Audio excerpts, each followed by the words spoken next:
Hari Om. Hello everyone. Welcome back to my YouTube channel. Today I am going to recite one beautiful mantra, Kaupina Panchakam, which will provide you calmness and peace to the mind. Let us start. वेदान्तवाक्येषु सदा रमन्तो भिक्षान्नमात्रेण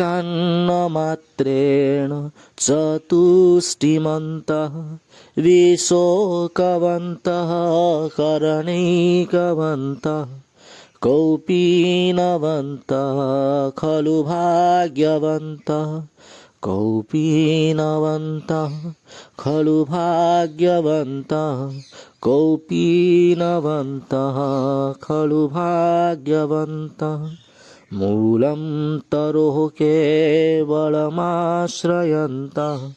पाणिद्वयं भोक्तुममत्रयन्तः कण्ठामिव श्रीमपि कुत्सयन्तः कौपीनवन्तः खलु भाग्यवन्तः कौपीनवन्तः खलु भाग्यवन्तः कौपीनवन्तः खलु भाग्यवन्तः देहादिभावं परिमार्जयन्तः आत्मानमात्मान्यवलोकयन्तः नान्तं न मध्यं न बहिस्मरन्तः कौपीनवन्तः खलु भाग्यवन्तः कौपीनवन्तः खलु भाग्यवन्तः कौपीनवन्तः खलु भाग्यवन्तः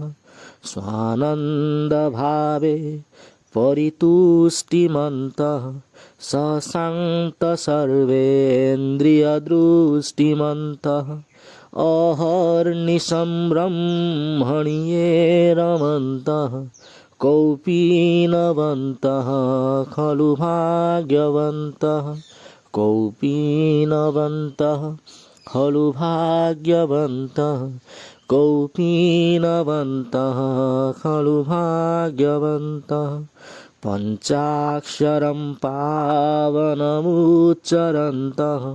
पतिं पशूनां हृदि भावयन्तः भिक्षासनादिषु परिभ्रमन्तः कौपीनवन्तः खलु भाग्यवन्तः कौपीनवन्तः खलु भाग्यवन्तः कौपीनवन्तः खलु भाग्यवन्तः।